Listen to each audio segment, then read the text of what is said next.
దేవుడు తన కుటుంబం ఎడల అనేకమైనటువంటి మేలు చేసి ఉన్నాడు. అటు వాటిని అన్నింటినీ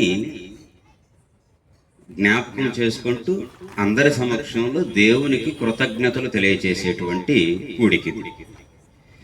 దానిలో భాగంగా మన బ్రతుకులను ఒకసారి పరిశీలించుకునేటువంటి, మన జీవితాలను ఒకసారి ఆలోచించుకునేటువంటి కొన్ని మాటలను పరిశుద్ధ గ్రంథమైనటువంటి బైబిల్ నుంచి కూడా మనం పరిశీలిద్దాం. ఏమిటంటే, సహజంగా దేవునిని నమ్మినటువంటి మనమందరం కూడా వివిధ కారణాల చేత దేవునిలో కొంతకాలం కొనసాగుతూ దేవునిలో స్థిరపరచబడి కూడా దేవుని నుంచి దూరం అవుతున్న సందర్భాలు మనం లోకంలో చాలా చూస్తూనే ఉంటాం కదా. బైబిల్ పట్టుకున్న ప్రతి ఒక్కళ్ళు దేవునికి నమ్మకమైన దాసులా కాదు. అందులో డబ్బు కోసం పట్టుకున్న వాళ్ళు ఉన్నారు, పేరు కోసం పట్టుకున్న వాళ్ళు ఉన్నారు కదా. దేవుని కోసమే బ్రతకాలని నిశ్చయించుకున్న వాళ్ళు కూడా ఉన్నారు. అయితే బైబిల్ గ్రంథం మనకి చాలా స్పష్టంగా చక్కగా ఒక క్రైస్తవును ఏ విధంగా ఉండాలో తెలియజేసింది, ఏ విధంగా ఉండకూడదో తెలియజేసింది. మనం ఈరోజు ఒక చిన్న అంశాన్ని గురించి చెప్పుకుందాం అండి. ఒకసారి దేవునిలోకి వచ్చి దేవుణ్ణి విశ్వసించి దేవుని కొరకు బ్రతుకుతూ తప్పిపోతే, అంటే ఒకసారి వెలిగింపబడి తప్పిపోతే అనేటువంటి ఒక అంశాన్ని పరిశీలిద్దాం. హెబ్రీలకు రాసిన పత్రిక 6వ అధ్యాయము, హెబ్రీలకు రాసిన పత్రిక 6వ అధ్యాయము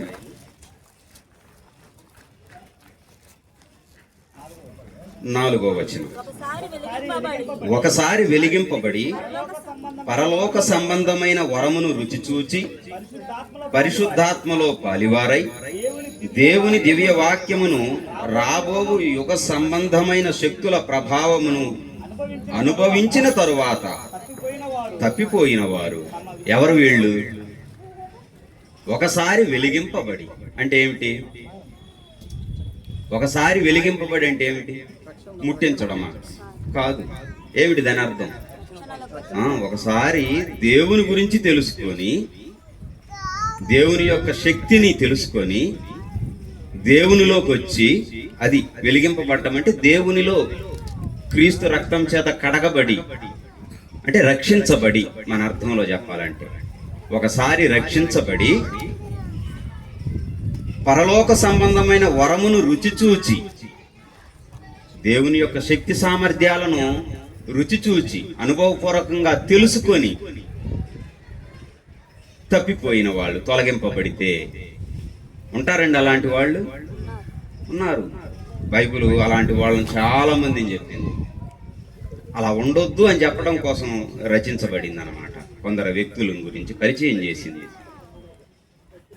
మనలో కూడా, మనకు తెలిసిన వాళ్ళలో కూడా చాలా మంది ఉంటాం.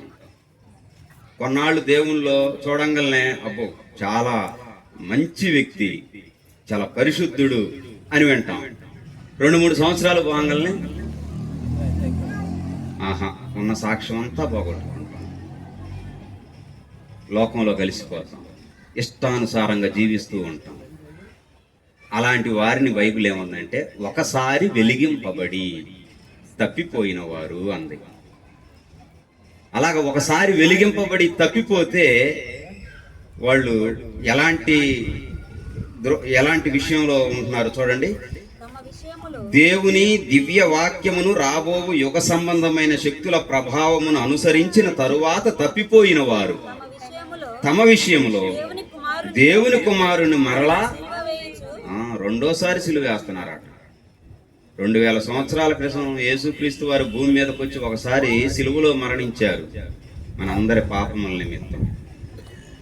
మన తప్పులను ఒప్పుకొని క్రీస్తు రక్తం చేత కడగబడి బాప్తీసం పొంది దేవునిలోకి వచ్చామనుకోండి, అప్పుడు ఆయన మరణించినటువంటి ఆ మరణం మనకు వర్తిస్తుంది.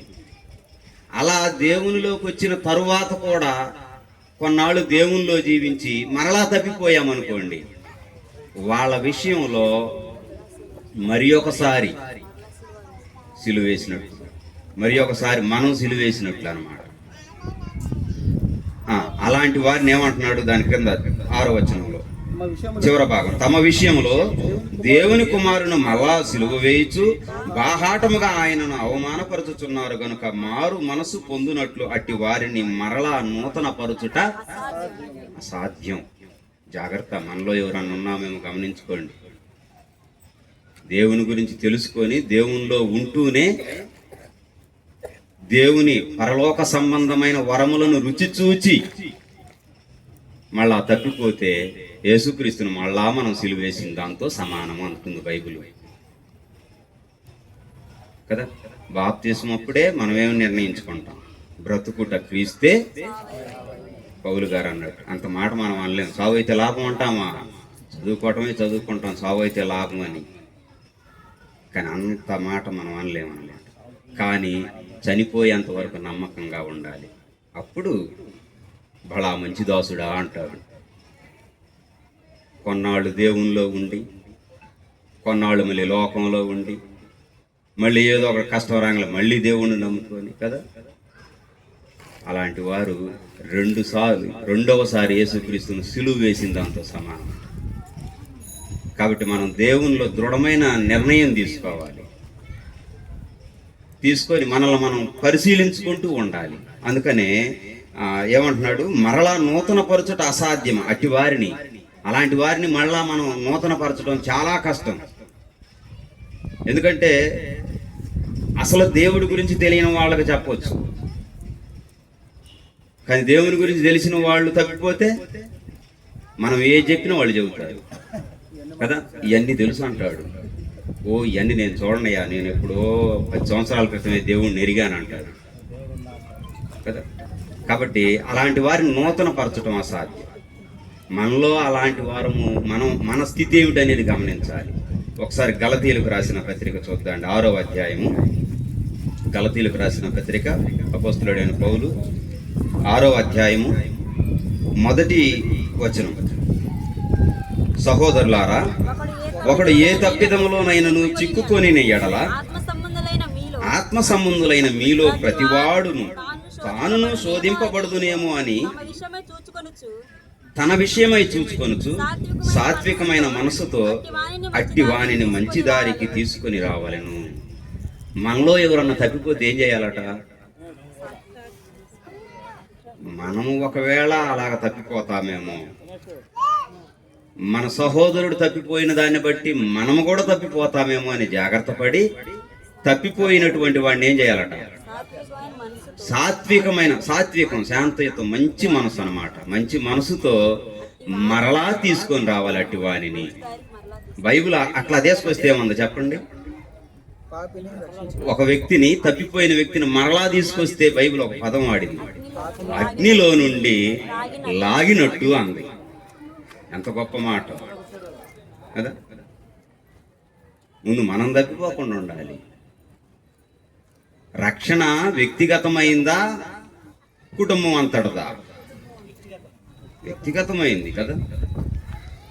లోతు చక్కగా జీవించాడు, రక్షించబడ్డాడు. తిరగవద్దు అని చెప్పాడు, తన భార్య తిరిగింది, పుస్తంభమైంది కదా. రక్షణ వ్యక్తిగతమైంది. మనల్ని మనం నిత్యం పరిశీలించుకుంటూ ఉండాలి. దేవుల్లో ఉన్న మనం తప్పిపోతున్నామేమో జాగ్రత్తగా చూసుకుంటూ ఉండాలి. మనలో చాలా మందికి వాక్యం తెలియగలనే భయం పోతుంది దేవుడు అంటే ముందు అసలు కదా. బైబిల్ మీద మంచి వచనాలు ఇవన్నీ పట్టు రాగలనే అంతకుముందేమో అమ్మో దేవుడు శిక్షిస్తాడేమో, ఇది పాపమేమో, ఇది మంచిది కాదేమో అనుకుంటాం. బైబిల్ అంతా తెలియగలనే ఏముంది? దావీదు గారు చేయలేదా? సొలొమోన్ గారు చేయలేదా? ఈ తీసుకుంటారు ఉదాహరణ. జాగ్రత్త. తప్పిపోకుండా ఉండాలి. తప్పిపోయేటువంటి వారిని తిరిగి మరలా దేవుని యొద్దకు నడిపించేటువంటి వారిగా మనం ఉండాలి. మత్తయి సువార్త 13వ అధ్యాయంలో విత్తువాని ఉపమానం అని ఒక ఉపమానం చెప్పబడింది. ఒక రైతు, ఒక వ్యవసాయదారుడు విత్తనాలు తీసుకొని చేలో చల్లటానికి వెళ్ళాడట. అలా చల్లిన సందర్భంలో 4 ప్రదేశాల్లో పడ్డాయి ఆ విత్తనాలు. ఎన్ని ప్రదేశాలమ్మా? అందరికీ తెలుసు, యేసుక్రీస్తు వారు చెప్పినటువంటిది. 4 చోట్ల 4 ప్రదేశాల్లో విత్తనాలు పడ్డాయి. మొదటిది ఎక్కడ పడ్డాయి? త్రోవ పక్కన పడ్డాయి. చేలోనా త్రోవ పక్కన పడ్డాయి, పక్షులు వచ్చి తినేసి. రెండోవి ఎక్కడ పడ్డాయి? రాతి నేలన పడ్డాయి. రాతి నేల అంటే రాయి, పైన కొంచెం మట్టి ఉంది, ఆ మట్టి ఉన్నంత వరకు ఏరు వెళుతుంది, తర్వాత ఇంకా మొలవదా, చనిపోతుంది. మూడోవి ఎక్కడ పడ్డాయి? ముళ్ళ పొదల్లో పడ్డాయి, ఎదిగింది. ఇది ఎదగాలని చూస్తుంది కానీ ముళ్ళు అణిచివేస్తుంది. నాలుగోది ఎక్కడ పడ్డది?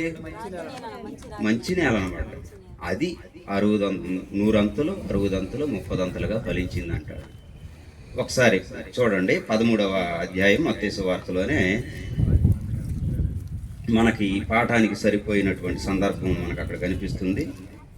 13వ అధ్యాయము 18వ వచనం. విత్తువాని గూర్చిన ఉపమాన భావం వినుడి. ఎవడైనను రాజ్యమును గూర్చిన వాక్యమును వినియు గ్రహింపకయుండగా. వింటాడా? వినడా? రాజ్యమును గూర్చిన వర్తమానము వినియు వింటాడు, అర్థం చేసుకోడు. మనలో చాలా మంది అలాగనే ఉంటాం కదా. చాలా మంది ప్రతి ఆదివారం వెళుతుంటాం. ఎన్ని సంవత్సరానికి 52 వారాలు వింటుంటాం. ఇలాంటి కూడికలు ఇంకొన్ని మళ్ళీ ప్లస్ దానికి వింటుంటాం, గ్రహించం. ఏమవుతుంది? అపవాది దుష్టుడు వచ్చి వాని హృదయంలో విత్తబడిన దాన్ని దుష్టుడు వచ్చి కదా, గ్రహించినప్పుడు ఏముంది? అర్థం చేసుకోనప్పుడు, మనసు పెట్టినప్పుడు దాన్ని తీసుకొని వెళ్ళిపోతుంది. మాస్టర్ గారు పాఠం చెబుతుంటారు, అందరికి ఫస్ట్లు వస్తాయా? ఎందుకని రావు? ఒకడు శ్రద్ధగా వింటుంటాడు, ఒకడు పాఠం చదువుతుంటే పక్కన వాడిని గిల్లుతూ ఉంటాడు. ఈ గిల్లేవాడికి మార్కులు రావు.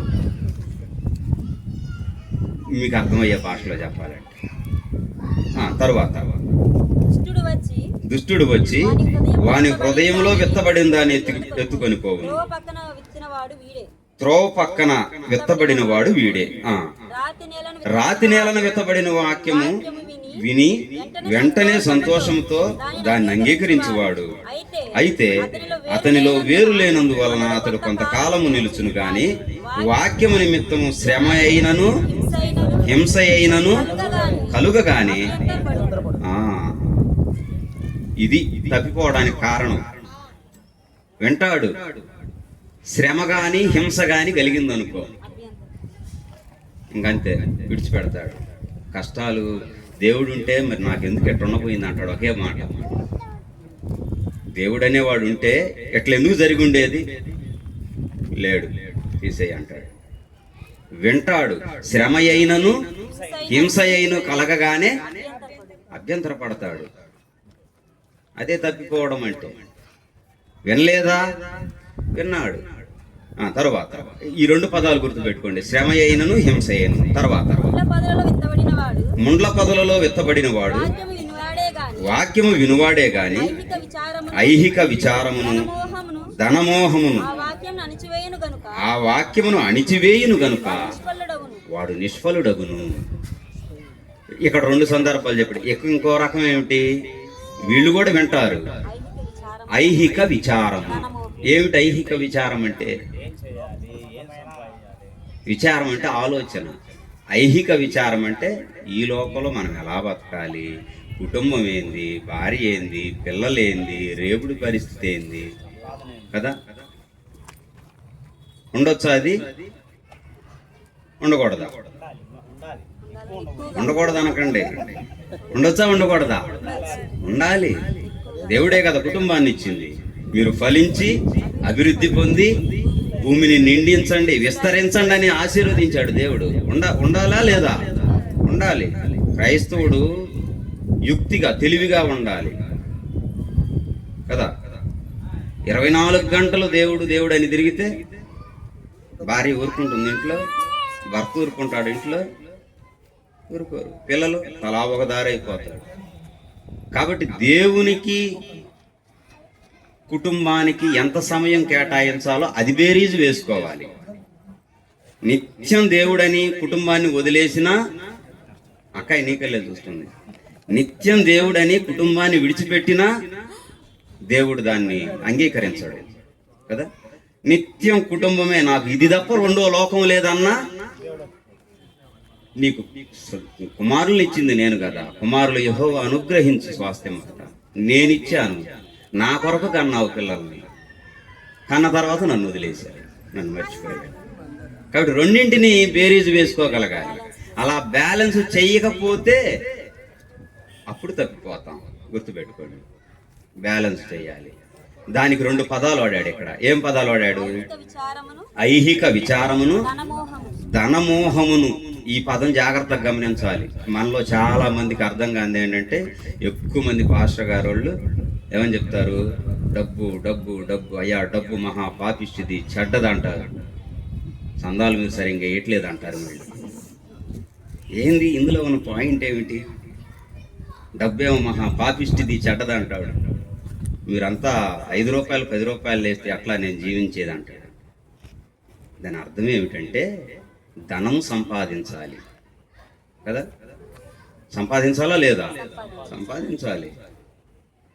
చందా ఎలా ఏమని చెప్పింది క్రొత్త నిబంధన? పాత నిబంధన దశంభాగం ఏమన్నది, క్రొత్త నిబంధన ఏమన్నది?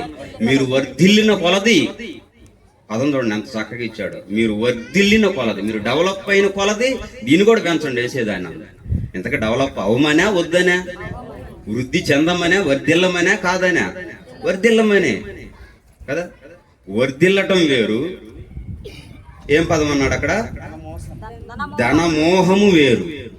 ధనమోహం అంటే ఇక అందులో దేవుడు లేడు, కేవలం డబ్బే. వాడి పొట్టే వాడి దేవుడు అని అంటారు కదా, వాడి కడుపే వాడి దేవుడు.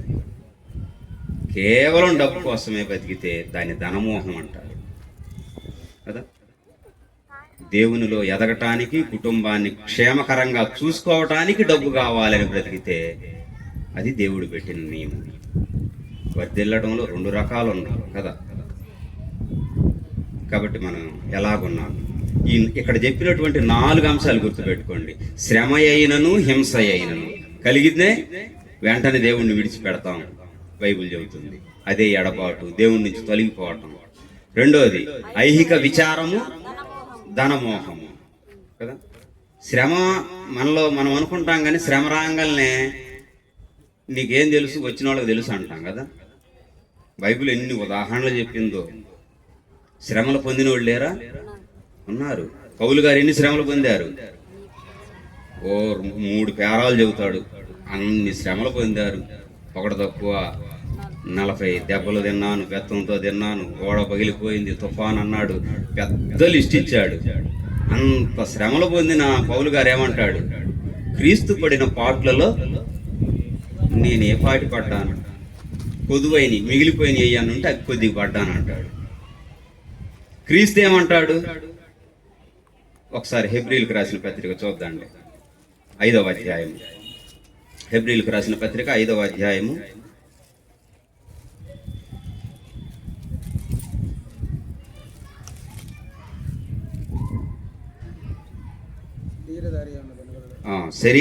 5వ అధ్యాయం 7వ వచనం అండి.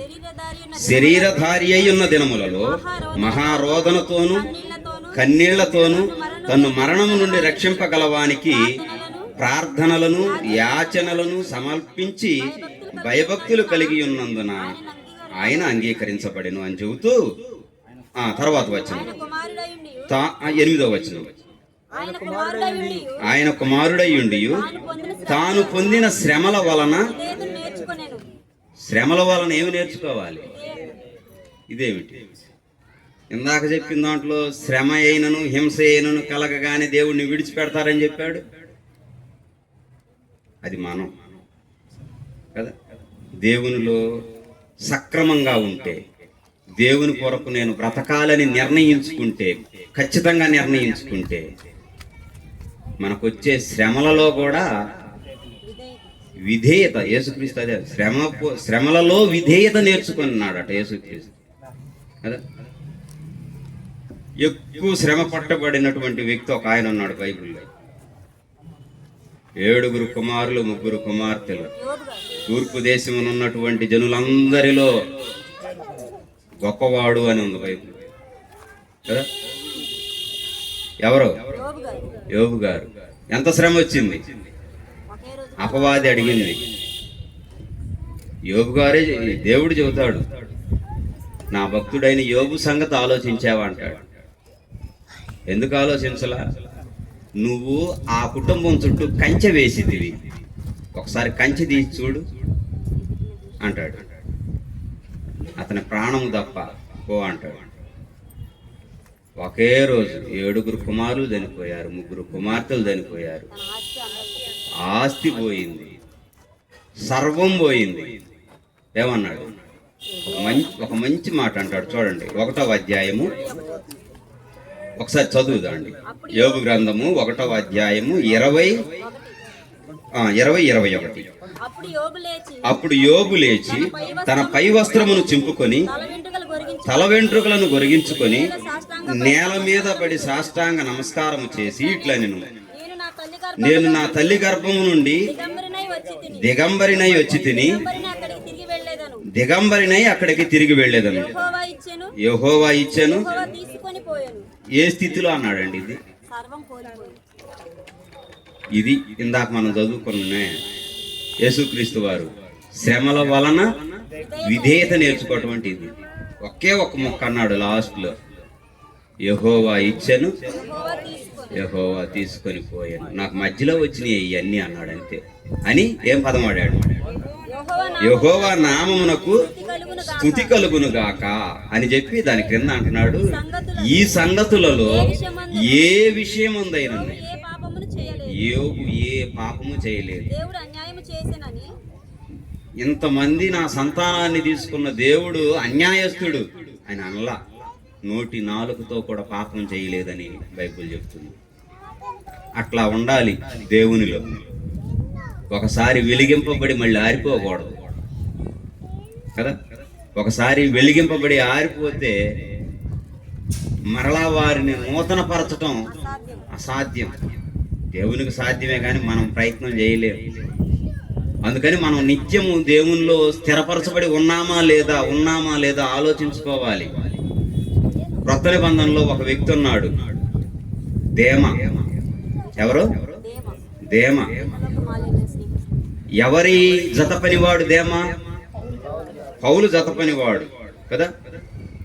ఫిలోమోను పత్రికలు అంటాడు 24వ అధ్యాయంలో, మార్కు, అరిస్తార్కు, దేమా అను నా జత పనివారు అంటాడు. పౌలు గారికే జత పనివాడైనటువంటి దేమా తిమోతికి రాసే 2వ పత్రికలు ఏమంటాడు? ఇహలోకమును స్నేహించి నన్ను విడిచిపెట్టి వెళ్ళాడు అంటాడు. ఇహలోకమును స్నేహించాడంటాడు. వెలిగింపబడిన వాడే దేమా. ఒకవేళ తర్వాత మళ్ళీ ఏమన్నా జరిగిందేమో, మనకైతే గ్రంథం అయితే వివరణ ఇవ్వలేదులే కానీ మనకి ఇచ్చినంత వరకు వివరణ ఏమిటంటే ఇహలోకమును స్నేహించిన దేమా అన్నది అంతే. అపోస్తులుడైన పౌలుతో పాటు పనిచేసిన వాడు. ఎవరితో పనిచేసిన వాడు? పౌలు గారితో పనిచేసిన వ్యక్తి ఈ లోకంలో పడిపోయాడు అన్నాడు. మరి మనం ఎంతటి వారం ఆలోచించుకోవాలి కదా.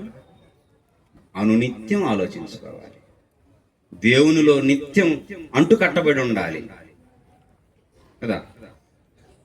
శేఖరు నాకు పరిచయమే బాగా. చాలా సంవత్సరాల నుంచి దేవునిలో కొనసాగుతూనే ఉన్నాడు. మధ్యలో వేసాడు బ్రేక్. నేను రానంటే రానన్నాడు. అలాంటి చోటకి వెళ్ళి నేను అక్కడికి కూడా వెళ్ళనన్నాడు. ఇంకో చోటకి వెళ్ళి నేను అక్కడికి కూడా వెళ్ళనన్నాడు. అంటే సందర్భం వచ్చింది కాబట్టి చెప్తాను. మనలో చాలామంది ఉన్నారులేండి కదా. చివరికి మళ్ళీ ఒకసారి వెలిగింపబడి తప్పిపోయి మళ్ళీ మీ స్థానిక సంఘంలో సభ్యుడయ్యాడు. అదే? మళ్ళా వెలిగించబడ్డాడు. అగ్నిలో నుంచి ఒక ఆత్మను లాగినట్లే మీరు గుర్తుంచుకోండి. అసలు తప్పిపోకుండా ఉండటానికి మనం ప్రయత్నం చేయాలి. ఇది నేను చెప్పేది. తప్పిపోయిన వారు మళ్ళా రావటం అసాధ్యం అన్న బైబిల్. ఎక్కడన్నా జరగవచ్చేమో, అంతే. దేవుడు కృపతో మనం గుర్తుంచుకోవాల్సింది ఏంటంటే అసలు తప్పిపోకుండా ఉండటానికి ప్రయత్నం చేయాలి. దేమ అపోస్తులుడైన పౌలుతో జత పనివాడు ఈ లోకమును స్నేహించినంటాడు కదా. యేసుక్రీస్తు వారు బోధ చేశారు. ఎంతమంది వచ్చారు? ఒకసారి చూడండి, మత్తయి సువార్త ముగిద్దాండి, మళ్ళీ పెద్దలు ఉన్నారు సువార్తికులు. మత్తయి సువార్త 5వ అధ్యాయం 4వ అధ్యాయం, క్షమించండి, మత్తయి సువార్త 4వ అధ్యాయము 23వ వచనం, 24 2 వచనాలు, 25 కూడా. యేసు వారి సమాజ మందిరములలో బోధించుచు దేవుని రాజ్యమును గూర్చిన సువార్తను ప్రకటించుచు ప్రజల్లోని ప్రతి వ్యాధిని రోగమును స్వస్థపరచుచు గలిలయ అంతటా సంచరించెను. ఆయన కీర్తి సిరియా దేశమంతటా వ్యాపించెను. నానా విధములైన రోగముల చేతను వేదనల చేతను పీడింపబడిన వ్యాధిగ్రస్తులందరినీ, దయ్యములు పట్టిన వారిని, జాంద్ర రోగులను, పక్షవాయువులు గల వారిని ఆయన యొద్దకు తీసుకొని రాగా ఆయన వారిని స్వస్థపరిచెను. గలిలయ, దెకపోలి, యెరూషలేము, యూదయను ప్రదేశములందంతటియు యోర్దానునకు అవతల నుండి బహుజన సమూహములను. ఎంతమంది వచ్చారు? యేసుక్రీస్తు వారు చెబుతుంటే అబ్బా ఏమి అద్భుతంగా ఉందని చెప్పేసి బహుజన సమూహములు వెంబడించినాయి అట. సిలువేసేదాకా ఉన్నాయా బహుజన సమూహములు? ఉన్నాయా? సిలువేసేదాకా యేసు ప్రభును సిలువేసేంత వరకు బహుజన సమూహములు వెంబడించినాయా? ఎంతమంది ఉన్నారు? 12 మంది ఉన్నారు. బహుజన సమూహములు పోయినీలే కానీ 12 మంది, వాళ్ళనే మనం 12 మంది అపోస్తులు అంటాం. వాళ్ళే వాళ్ళు కూడా లేరు. సరే, తర్వాత మళ్ళీ చేరారు, అదంతా కదా.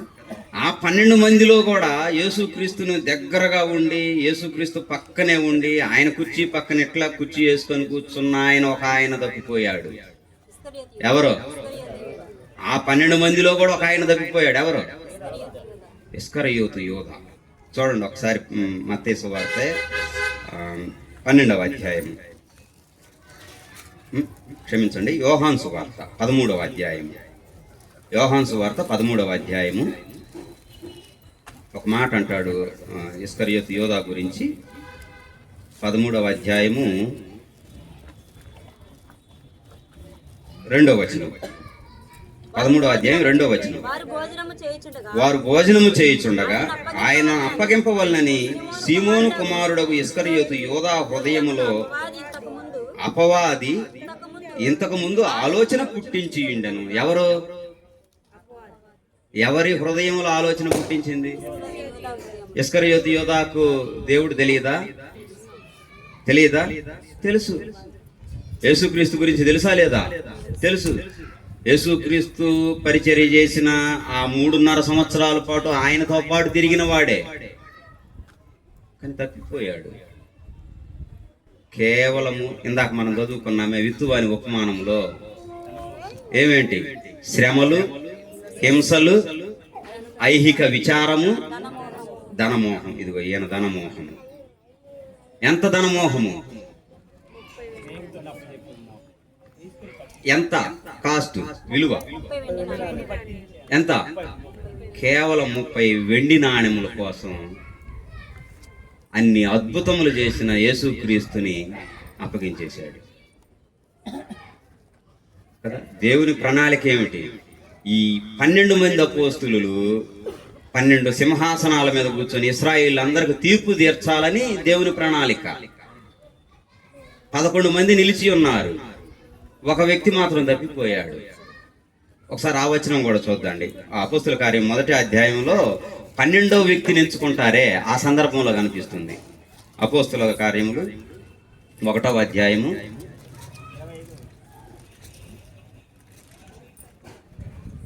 25. తన చోటికి పోవుటకు యోధా తప్పిపోయి పోగొట్టుకొనిన ఈ పరిచర్యలో అపోస్తలత్వములోను పాలు పొందుటకు తన చోటికి పోవుటకు. యోధా పోవాల్సిన చోటుకి వెళ్ళాడా, తప్పిపోయాడా? చూడండి, పదం అన్నాడు, తన చోటికి పోవుటకు. యోధా తప్పిపోయిన, పోగొట్టుకొని. యోధా తప్పిపోయి పోగొట్టుకున్నాడు దేమాలాగా కదా.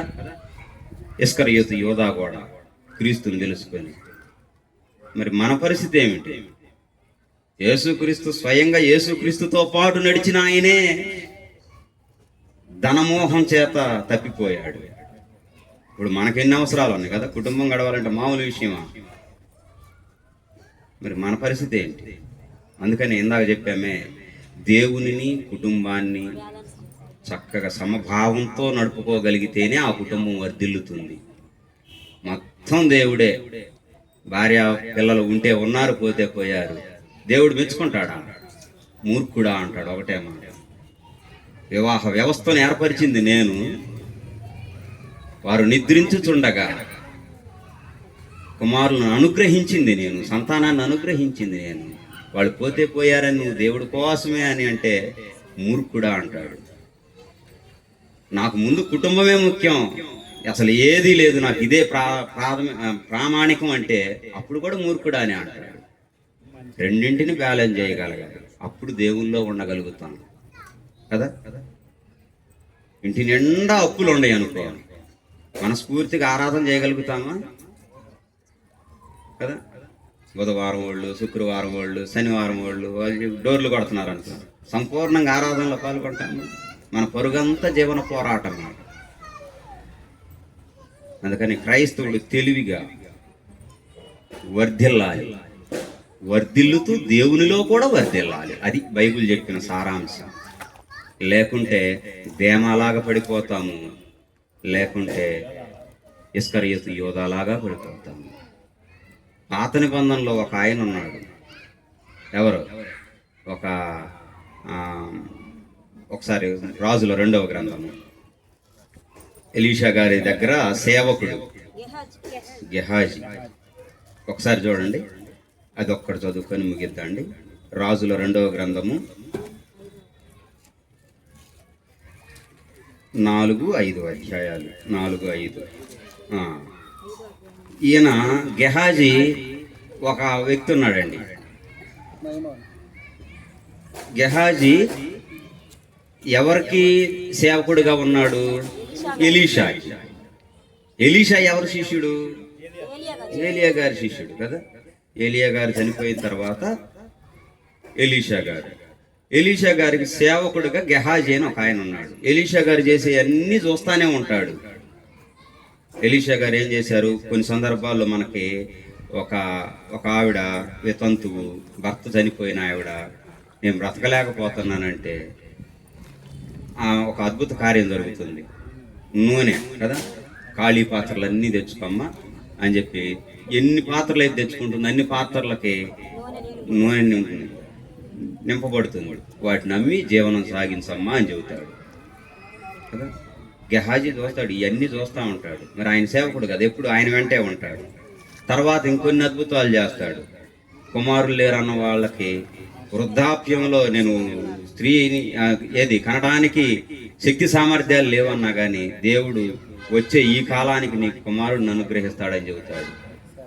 ఆ కుమారుడు ఇక్కడే ఈ సందర్భంలో కూడా కదా, ఆ కుమారుడు చనిపోతే ఆ కుమారుడిని బ్రతికిస్తాడు. ఇవన్నీ చూశాడు కదా. దూరదేశం నుంచి, సిరియా దేశం నుంచి ఒక ఆయన వచ్చాడు. ఎవరో నయమాన్ అని ఒక ఆయన వచ్చాడు. నయమాన్ ఎందుకు వచ్చాడు? ఈ ఇశ్రాయేలు దేశం నుంచి ఒక పాపని వాళ్ళు తీసుకెళ్తారు, కొంతమందిని బందీలకు తీసుకెళ్తే ఒక పాప చెబుతుందన్నమాట. అక్కడున్న ఆ ఇంట్లో యజమానుడికి కుష్ఠరోగం అయితే నయమాన్ అనే ఆయనకి, మీరు ఎంత బాధపడుతున్నారు, నన్ను మీరు ఏ దేశం నుంచి అయితే తీసుకొచ్చారో ఆ దేశంలో ఒక ఆయన ఉన్నాడు, ఆయన పేరేం పేరు? ఎలీషా. మీరు ఆయన దగ్గరికి వెళ్తే స్వస్థత కలుగుతుంది, మీ వ్యాధి పోతుంది అని చెబుతుంది. వెంటనే గెహాజీ సైన్య అధికారి కదా, రథం ఎక్కి వచ్చాడు. రథం ఎక్కి రాగానే అడుగుతాడు, ఎలీషాని అడుగుతాడు, ఇదిగోయ్యా ఈ వ్యాధితో వచ్చానని. ఎలీషా ఏం చెప్తాడు? యోర్దాను నదిలో 7 సార్లు మునుగంటాడు. ఆయన కూడా చెప్పడు, తన సేవకుడితో చెప్పిస్తాడు. వెంటనే నయమాను కోపం వస్తుంది. సిరియా దేశంలో నదులు లేవా అని 2 నదులు పేర్లు చెబుతాడు. సిరియా దేశంలో నదులు లేవా, నేను అక్కడ మునగలేనా, ఈ ముక్క కోసం ఇంత దూరం నేను ప్రయాణం చేసి వచ్చింది అని కోపంతో వెళ్ళిపోతాడు. వెళ్ళిపోయిన తర్వాత మళ్ళీ అక్కడ చెబుతారు. ఆయన ఏం చేయమన్నాడు? ఆ నదిలోనే కదా మునగమన్నది. ఓ గొప్ప కార్యం చేయమంటే నీ కుష్టి వ్యాధి పోవటానికి చెయ్యవా? చేస్తావు కదా, అసలు ఖర్చు లేకుండా 7 సార్లు మునగమన్నాడు అన్నప్పుడు అంగీకరించి మునుగుతాడు. తన కుష్టి అంతా పోతుంది. పసిపిల్లవాని దేహం వలె శుద్ధముగా ఉంటుంది అంటాడు బైబిల్లో. నేనేమి ఇవ్వాలో చెప్పండి, మీకేం కావాలో కోరుకోండి అంటాడు. అంతే, 2 మొక్కలు, ఏమొద్దు, వెళ్ళిపో, దేవుణ్ణి స్తుతించ అంటాడు. కాదు, నేను ఏదన్నా కానుకివ్వాలనుకుంటున్నాను, ఏమీ అవసరం లేదు, వెళ్ళు అంటాడు. ఈ వార్త విన్నాడు ఎవరో? గెహాజీ. ఈ చెప్పిన ఆయన ఎలీషా గారు అటు వెళ్ళారు. నయమాను తన దేశానికి బయలుదేరి వెళ్ళాడు. కొంచెం సమయం చూసుకొని బయలుదేరి గెహాజీ వెళ్ళాడు. వెళ్ళి పరిగెత్తుకుంటారు రథాన్ని ఆపి, నా సేవకుడు ఎట్లా అడగమన్నాడు. 2 యవనస్తులు వచ్చారు, వారి కోసం ఇదిగో వెండి ఎంత, దుస్తులు ఇన్ని అంటాడు. నేను ఇందాక అక్కడే ఇస్తానన్నాను కదా, సరే ఏదేమైనా వచ్చావని చెప్పేసి దానికి 2 ఇస్తాడు. రాంగల్ని అడుగుతాడు, ఎక్కడికి వెళ్ళావు అన్నాడు. ఏమి లేదంటాడు. నువ్వు పలానా నయమాను దగ్గరికి వెళ్ళినప్పుడు నా ఆత్మ నీతో కూడా ఉండలేదా గెహాజీ? నా మనసు నీతో కూడా ఉండలేదా? ఎందుకు పాపపు సొమ్ము కోసం ఆశపడతావు? ఆయన కుష్టి పోయింది, ఆ కుష్టి నీకు వచ్చింది అంటాడు. చూడండి, బైబిల్లో ఇలాంటి చెప్పుకుంటూ పోతే చాలా ఉంటాయి అన్నమాట. అనేక విషయాలు, 1 కాదు 2 కాదు. అవన్నీ కూడా మనకు బోధ కలిగించాలి. నయమానుకి గెహాజీకి తెలియదా? దేవుని శక్తి గురించి తెలియదా? స్వయంగా ఎలీషా పక్కన సేవకుడిగా ఉన్నటువంటి వాడు. కానీ ఇందా చెప్పుకున్నామే, ధన మోహము ఎంతటి వారినైనా పడవేస్తుంది. జాగ్రత్త. క్రీస్తు సారూప్యంలో బ్రతకాల్సిన మనము అలా తప్పిపోతున్నామో లేదో చూసుకోవాలి. ఒక్క వచనం చదువుకొని ముగిద్దాండి. చివరి వచనం, పేతురు రాసిన 2వ పత్రికలో అలా తప్పిపోయిన వాళ్ళని ఒక చక్కటి పోలికతో పోలుస్తుంటాడు. చూడండి, పేతురు రాసిన 2వ పత్రిక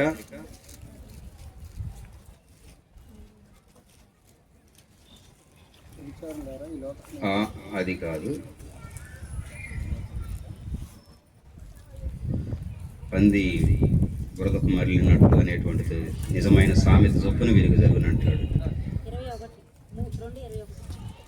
2వ పత్రిక 2వ అధ్యాయము 22వ వచనం, చివరి వచనం.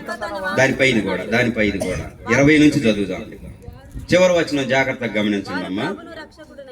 వారు ప్రభువును రక్షకుడునైన యేసు క్రీస్తు విషయమైన అనుభవ జ్ఞానము చేత ఈ లోక మాలిన్యమును తప్పించుకొనిన తరువాత, ఒకసారి జాగ్రత్తగా గమనించండి ఈ వచనం. యేసు క్రీస్తుని తెలుసుకున్నారట. ప్రభువును రక్షకుడైన యేసు క్రీస్తు విషయమై అనుభవ జ్ఞానం అంటే ఏమిటి?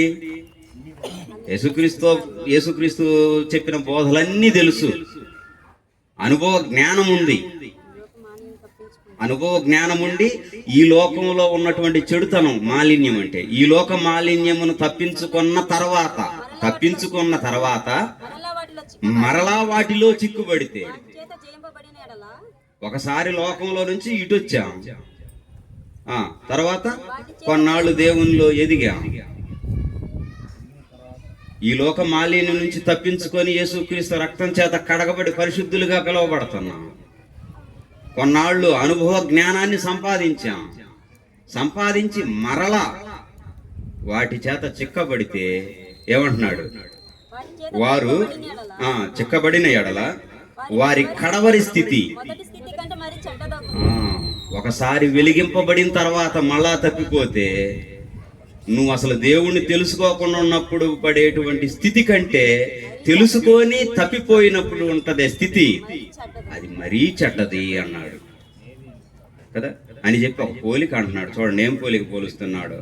22 కుక్క తన వాంతికి తిరిగినట్టు, కడుగబడిన పంది బురదలో పొర్లినట్టు అను నిజమైన సామెత చొప్పున వీరికి జరిగింది. రెండు పదాలు ఉపయోగించాడు. మనం నిత్యం చూస్తుంటాం కదా బజార్లో కుక్కల్ని. తిన్నది కక్కిద్ది, అటు ఇటు తిరిగి వచ్చి మళ్ళీ దాన్నే తింటది. అది ఎంత జుగుప్సాకరమైందో, అసహ్యమైందో. దేవునిలో వెలిగింపబడి అనుభవ జ్ఞానం చేత తెలుసుకొని కొన్నాళ్ళు జీవించి ఈ లోక మాలిన్యంలోకి మళ్ళా వెళితే అదిగో అలాంటి స్థితి అన్నాడు. వరదలో బందే పొర్లాడే పందిని శుభ్రంగా కడిగామనుకో చూడటానికి బాగానే ఉంటుంది, మళ్ళీ అది అక్కడికి పొర్లాడింది అనుకో అట్లా ఉంటుంది అంటాడు. కాబట్టి ప్రియ సహోదరులారా, ఒకసారి వెలిగింపబడి మరలా తప్పిపోకుండా ఉండటానికి మనల్ని మనం నిత్యము ప్రయత్నం చేసుకోవాలి. దేవునితో దగ్గరగా గడపడానికి ప్రయత్నం చేసుకోవాలి. మనల్ని మనం పరిశీలించుకొని దేవునిలో ఉన్నామా లేమా, అంటుకట్టబడి ఉన్నామో లేమా జాగ్రత్తగా గమనించండి. ఒకవేళ అలా తప్పిపోతే మాత్రం తిరిగి నూతన పరచుట అసాధ్యము. జాగ్రత్తగా ఆత్మను కోల్పోతాం, నిత్య నరకాగ్నికి పోతాం, బైబిల్ ఉంటున్నమాట. కనుక జాగ్రత్తగా మనల్ని మనం పరిశీలించుకొని నిత్యము దేవునిలో జీవించడానికి ప్రయత్నం చేద్దాం. ఇట్టి అవకాశాన్ని నాకు ఇచ్చినటువంటి స్థానిక సంఘ సువార్థికులకు, సంఘానికి ప్రభు పక్షాన వందనాలు తెలియజేస్తూ అందరికీ వందనాలండి.